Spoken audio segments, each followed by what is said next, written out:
L'eau, c'est vrai, elle est partout. Elle tombe généreusement du ciel de notre Aquitaine.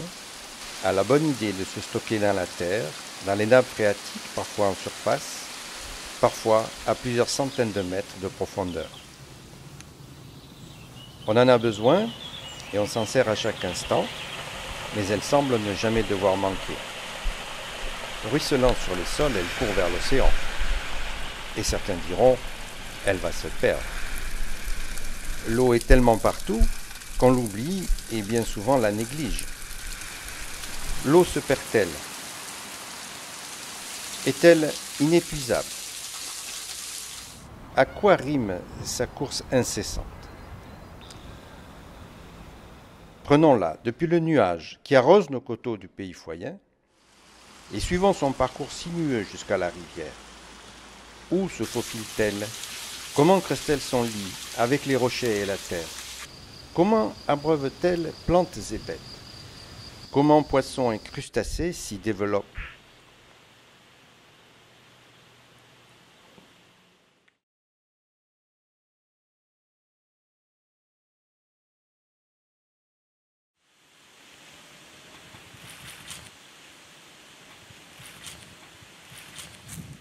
On voit ici une légère dépression dans le sol.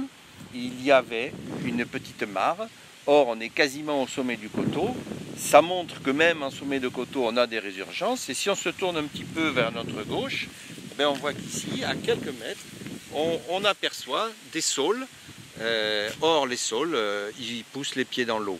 Ça veut dire que s'ils poussent en haut du coteau, quasiment en haut du coteau, ça veut dire qu'à quelques mètres dessous, il a trouvé une veine d'eau. Et c'est cette veine d'eau, qui pour l'instant ici est encore souterraine, donnera un petit peu plus bas le début du filet d'eau du ruisseau des Anguillères, qui permet aux anguilles de remonter très haut dans les coteaux pour se reproduire, plus exactement pour trouver les éléments de la nutrition et de la température leur permettant ensuite de devenir adultes pour aller se reproduire, mais à ce moment-là dans les océans.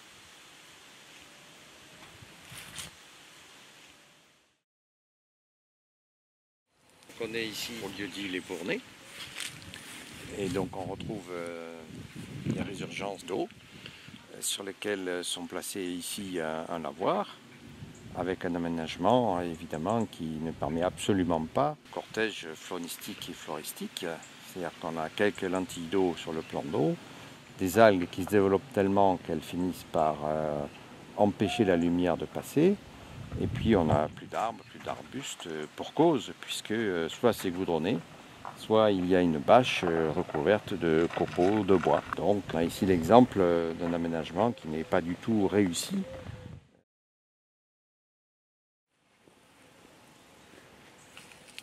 Voilà, on est ici sur le lavoir situé à Saint-Martial, sur la commune de Ligueux. Et ici, ce qu'on observe, c'est que l'alimentation du lavoir se fait par le fond. Et on peut distinguer donc l'onde qui remonte. On est ici en plein soleil, il n'y a plus ici d'arbres ni d'arbustes, donc le développement des algues est très important, ce qui a pour conséquence éventuellement de limiter le développement de la faune aquatique. Donc on a ici un petit chenal.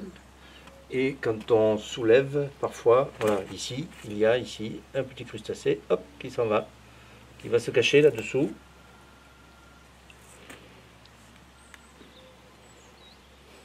On a ici des sortes de petites écrevisses qui vivent dans les eaux claires et pures de nos petites sources de coteaux. Et donc ici, cette source, eh bien, elle finira par se jeter dans le Seignal.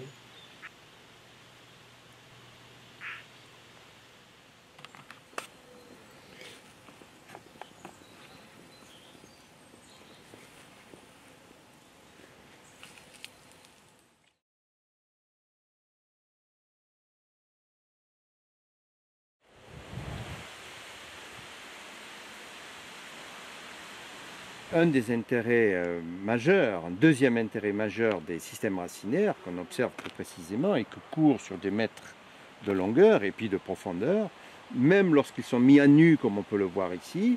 Déjà, ça permet de constater que oui, l'eau a tendance à entraîner les particules du sol, mais on voit également que si ce système racinaire n'était pas là, eh bien, évidemment, c'est beaucoup plus de terre qui aurait été amenée jusqu'à la Dordogne. Donc, et on voit que cet arbre se maintient envers et contre tout, hein, même si l'eau commence à saper ses fondements, on voit qu'il se maintient, et on voit qu'il maintient aussi la zone de terre sur laquelle la digue a été construite. Donc encore une fois, c'est pour pointer le rôle essentiel des racines dans le maintien des sols, dans leur préservation et dans le drainage des eaux finalement et leur canalisation par des systèmes finalement spontanés.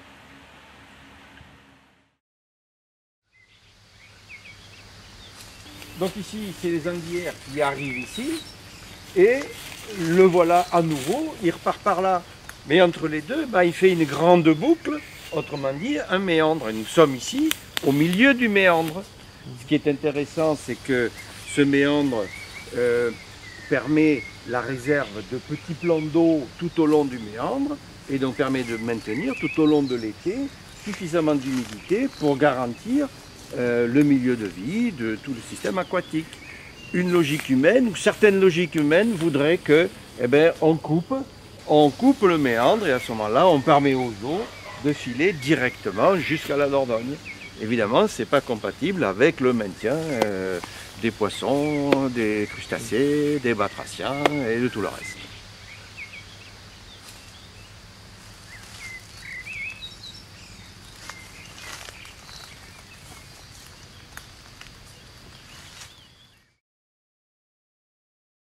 Donc on est ici chez un particulier qui a bien voulu nous laisser filmer sa prairie qui descend vers le ruisseau.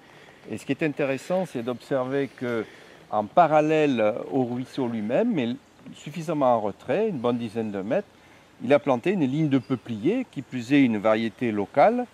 Et cette ligne de peuplier, elle va protéger les berges du ruisseau, les maintenir, filtrer en partie la lumière, mais tout en laissant passer la lumière quand même, puisque le peuplier a un port en colonne, et ce qui permet donc d'avoir suffisamment de lumière sur le couloir du ruisseau et d'avoir à nouveau son cortège arboré, spontané, champêtre. Donc c'est une bonne association, on va dire, de l'action humaine et de la préservation d'un ruisseau. On s'aperçoit déjà qu'ici on retrouve de l'eau, alors que tout à l'heure il n'y en avait pas. On est toujours dans un milieu quand même urbanisé, puisque les maisons sont très proches. En même temps, ce petit ruisseau a quand même été relativement bien protégé. De fait, on observe que les berges sont parfois moissonnées avec des pierres sèches, calcaires, prises localement.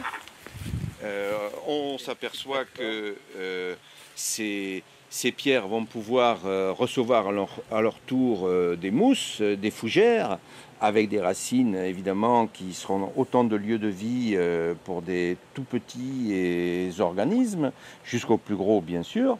On s'aperçoit que la berge est colonisée par tout son cortège de lianes, du lierre, des sureaux, des arbustes comme l'érable, le sureau, jusqu'à des arbres plus importants comme le peuplier.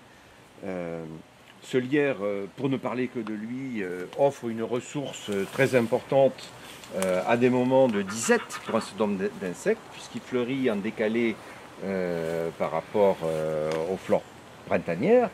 Et donc les abeilles, les cirfes, tout un tas d'insectes pourront s'en nourrir.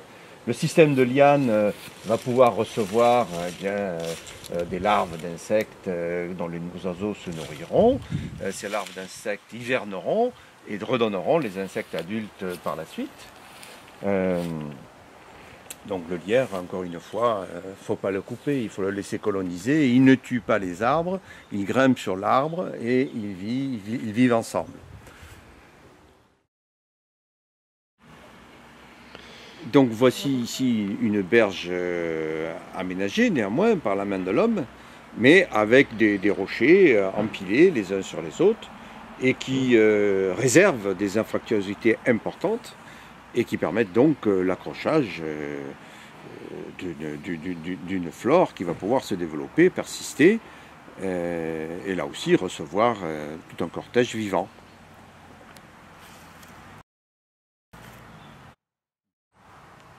De l'autre côté, à quelques mètres, eh bien, on voit un exemple peut-être d'aménagement beaucoup moins intéressant, puisqu'on voit des parois en béton strictes où s'accrochent néanmoins quelques mousses, mais si peu que là, effectivement, aucun poisson, aucun batracien ne pourra trouver un espace pour vivre.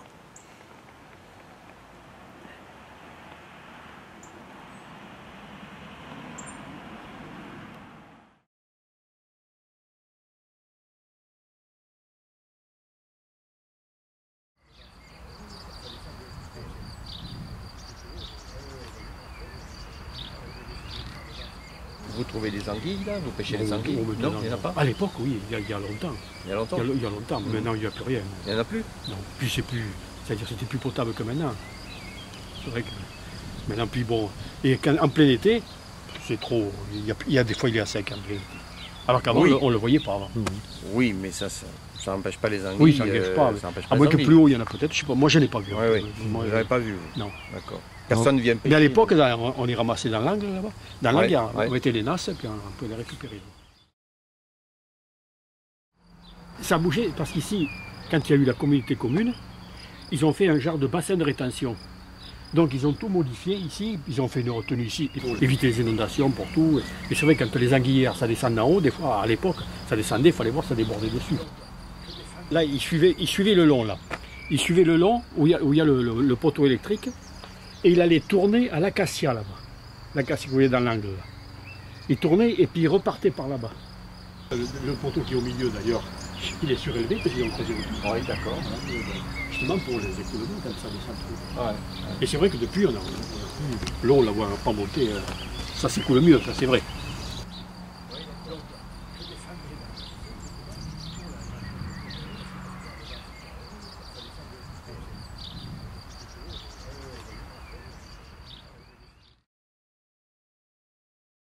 Les points qu'on vient de soulever, c'est que il est important qu'un cours d'eau comme les Anguillières puisse avoir un tracé qui lui est propre et qui ne soit pas rectifié par des pelleteuses, puisque le fait de faire des circonvolutions, ça garde des flaques d'eau, et dans les flaques d'eau, au moins deux grands phénomènes vont pouvoir être réalisés. D'abord, c'est l'infiltration verticale et la réalimentation des nappes phréatiques. Si l'eau court trop vite, elle n'a pas le temps de descendre.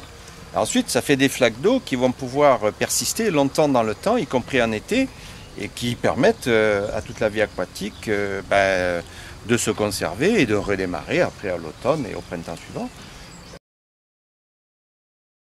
C'est très étonnant, mais on trouve encore des orchidées alors qu'on est en pleine zone de forte pression urbaine. Orchidées qui normalement poussent plutôt sur les coteaux qui sont en prairie naturelle.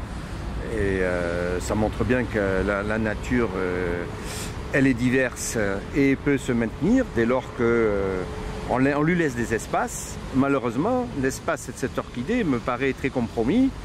On a des troncs d'arbres ici, juste à côté, qui viennent d'être coupés. On se demande bien pourquoi. On ne pourra pas ici construire quoi que ce soit. On est entouré par une route de fort passage et puis des parkings. Donc pourquoi ne pas les avoir laissés? C'est vraiment incompréhensible.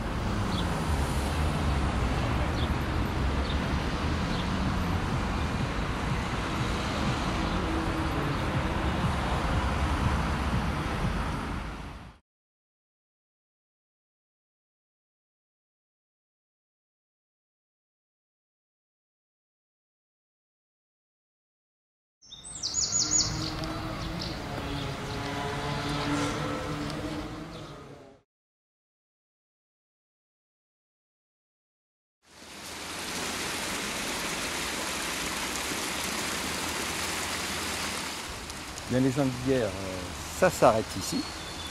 Nous sommes à l'embouchure des Anguillières qui se jettent dans la Dordogne.